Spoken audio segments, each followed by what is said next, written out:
What up? What up? What up? so, all right. So, I wanted to do another Why I Left Atlanta. It's just a series now. I just talk about what I saw in Atlanta when I lived there, why I don't live there no more. I'm really not sure what to expect when you people want to go back to Atlanta. Do I want to go back to Atlanta? I would live on the outskirts, but it's too metropolitan for me anymore. I don't want to deal with traffic. If I lived anywhere near Atlanta, it'd be 20 minutes on the outskirts. It'd be in they got a little university I wanted to go in. I forgot what it's called. A little suburb I wanted to live in, but they're kind of racist out there, so it's like I don't want to live with a bunch of people who don't want me to be there. You know what I mean? Because I mind my business, but nonetheless, I do want to talk about. Okay, so I talked about the women in Atlanta. And being that there's pretty much every nationality in Atlanta, in the world in Atlanta, you're gonna see all type of gorgeous. I mean, it's a rainbow. It's a plethora. It is just ridiculous. Of like this, is the only time I actually listen. I've been to Ebony fashion shows. I've talked to those models face to face. I wasn't stunned by them. I was just like, okay, they're pretty. They're talking to me. It's not a big deal. When I went to Atlanta, and I walked in the mall and I seen every rainbow of beauty, like color of beauty. It was just ridiculous. I stopped in my tracks and was just like, "What do you do?" And I asked the dude who was working at Foot Locker. He was just, standing by the store. I was like, "Dude, like, what do you do?" He said, "About what?" I said, "There's so many beautiful women." He said, "You choose one." Now, here's okay. So people are Atlanta's a black city, and they're pumping this whole black city thing out. Atlanta's a black city because a lot of people migrated towards Atlanta for one reason or another. Either for music, to get into some type of movie industry. At one time, it might have been jobs. When I was down there, I didn't have a stellar job. I worked two jobs for a temporary service. I got fired from one job, and they fired me from both temporary. I worked for two jobs for one temporary service. I lost one job. I automatically lost the other one. They didn't even think about it. So it wasn't a huge mecca for jobs for me. I went down there. We had a job fair, and thousands and thousands and thousands of people showed up, dressed up. Everybody, and it was just ridiculous. So it's not you're not moving down there because there's a lot of jobs. You may move down there for a particular job. Let's say that you have a degree in something, and you specialize. Like if you have a business management degree, I don't scoff at that degree if somebody has a business already and they want that degree to back them up. But if you're just going to get a business management degree, get that with some type of specialty added to it. You know what I'm saying? Don't just get a business management degree. It's like getting a biology degree. If you get a biology degree, you might want to go ahead and add, like, get a master's in, biology of something. So you are now a specialist at something. Other than that, you might work in a lab. Okay, that's cool. If that's all you want to do. That's cool. You know what I'm saying? You could be a lab tech or whatever with that. But be a specialist at something. You know what I'm saying? I'm getting a healthcare management degree. I'm probably going to get a health information management degree also. So I'm going to be a specialist at something. I'm getting into healthcare fraud. So if there's a master's in that vein of investigative, healthcare fraud, that's where I'm going. You know what I'm saying? I'll be a specialist at something. You know what I'm saying? Like I want to be the person, the go-to person for that department. You know what I'm saying? So that's all I can say about that. Because in Atlanta, you have a lot of people who have degrees. You know, there's like 4 or 5 HBCUs all right next door to each other, literally. You know what I mean? So it's not like you're going down there and, just you being you who you are, you're going to get this fabulous. Listen, that doesn't work for everybody. It just doesn't. If you move to Atlanta, you got to have a game plan. I mentioned this before. Well, if you're a young person and okay, if you're a young person, there's so many ways of making money now. There's some guys who are making 10,000 a month just off of IG. You know what I'm saying? Just off of YouTube videos or Vine. Hey, if that's your hustle, that's fine. You know what I'm saying? That's how you getting your money. You making more money than a lot of older people. I don't have an issue with that, not unless you're going around like boot gang and destroying people's stuff.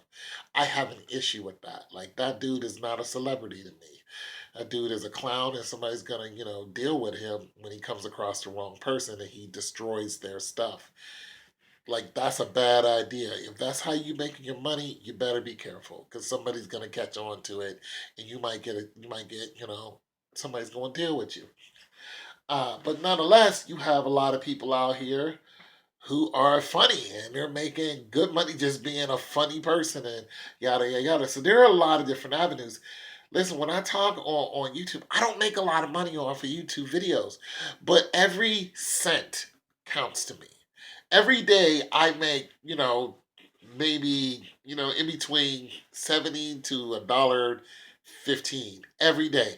But that, like I said, that's my dollar 15 to 70 cent to a dollar 15. And eventually it's gonna equal $100 and I'll get a YouTube check.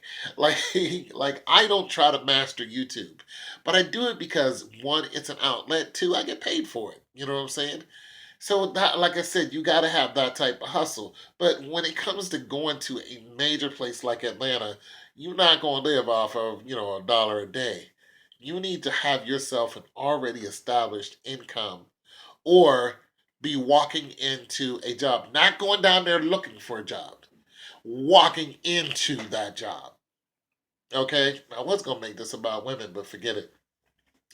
Uh, I was going to talk about, the style of what I saw down there, but I want to talk business with you guys because for the people who watch my video, I'm 50 years old, so I've been through a lot, and the things that I've been through, my father went through it when he was a younger dude, you know what I'm saying? So I'm telling you guys so you can have a heads up on one, culture, fashion, and money. Like you can't even think straight when your stomach's hungry. You can't. You cannot. You can't think straight.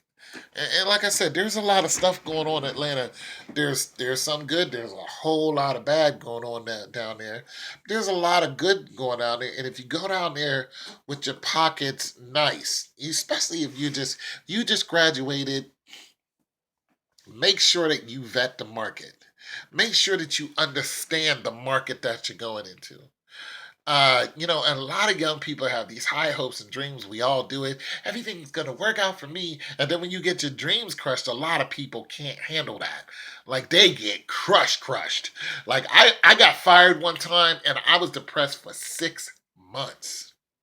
Like I didn't want to talk to my girlfriend. I lost my girlfriend. I lost my job. I didn't care about a single thing. But when I finally snapped out of that, I realized that, for one, that's not my job. It's their job. And they let me be there for a while until they took it away.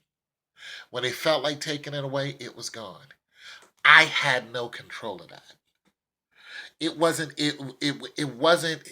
not mine. I don't own it. So when you say what your job is, this is my job. This is my job. No, that's an occupation. You don't own that job. You are temporarily occupying that space until they want somebody else. And when you have that in mind, you always have a contingency plan. Like if they come out, supervisor comes out. This has happened to me before. This happened like he came out and they was less like the whole floor is fired. I've seen that happen more than once, where they were just like, "Hey, everybody here is going to be leaving," and that was it. And my boss that was telling us that ended up driving a cab. Because I saw him. I jumped in the back of his cab. I said, "You fired me." He said, "I didn't fire you." The whole floor terminated. you know. And I ain't talking about three people. I'm talking about like 40, 50 people gone and work their way down. So I'm just saying, you go, you get comfortable, you go to work, get up. And I know a lady who was comfortable with her job. She called me. She said, "Tony, they fired me." I was like, "Why?" They just walked in and just fired this woman, and she almost broke down. But she had good family support, and she also had a degree. She had a degree in healthcare. And I'm not pushing healthcare, but that's the one thing where it's always going to be needed. But basically, she had a degree, and she was like, "Fine, I'll go and be an entrepreneur." But you know what she started doing? She started selling insurance. She became a over the road life insurance agency and a next late agent. And the next time I heard from her, she doubled her income and she goes on vacation whenever she wants. She put her kids through college. She got grandkids now, and she's doing great. She's just like, "I doubled my income," and it worked out to her favor that they fired her. And I wanted to I want to let y'all know it's a dog eat dog world out there, especially in the A. There's a lot of people with degrees. There's a lot of people who feel like they're special. Listen, you have to make yourself special. And you don't have to make yourself special to them. Like, don't work for them. Do not be in that mind state. Don't be around anybody who has that mind state. "I work for them." No. You are always self employed, regardless of what your W 2 says. You have to keep that in mind. You have to keep in mind, I always got two or three contingency plans. I always got two or three hustles going on. I got a tight network of, two or three people that we are all in the same frame of mind. We are all hustling. This is what we do. We all got, because you got to look at it. Even if somebody gave you a job right now and said you're going to make 60, 70,000 a year, you'd be like, "I'm going to make 60 or 70,000 until you decide I don't belong here anymore." You might not even get to see, you might not even get to the first paycheck. I had a company that didn't even want to pay me. They just shut the doors when we came for our paycheck. So I'm just saying, stuff like that happens. And they would not open the door and give us our money. We never got our money for that. I'm just saying, you have to have something to fall back on. And that something has got to be you and your intelligence. A degree definitely helps. If you don't have a degree, you got another type of hustle. Family definitely helps, but they need to be on board with what you're doing. They don't need to be taken away from you. They need to be adding to what you're talking about. You know what I'm saying? And what you're doing. If they not, then skip them. I'm not trying to hear that. You can't borrow money from me every time I talk to you. No, I'm hanging up. Bye, love you, bye. You know, Jesus wept. Gotta go. I'm just saying, you gotta have these things in frame of mind. You just do. Now, your family needs help every now and then. Everybody needs help. That's every now and then. You help them, they help you. But y'all have to have the same goal in mind. If they're not going anywhere and you see every year you're not going nowhere, no, I know I can't keep doing this with you. You know what I'm saying? The same with your friends, your girlfriend, your boyfriend. I don't care. Your mom. I don't care who it is. If they're draining your pockets and it's a constant thing and they're not helping you build, cut yourself financially off from them.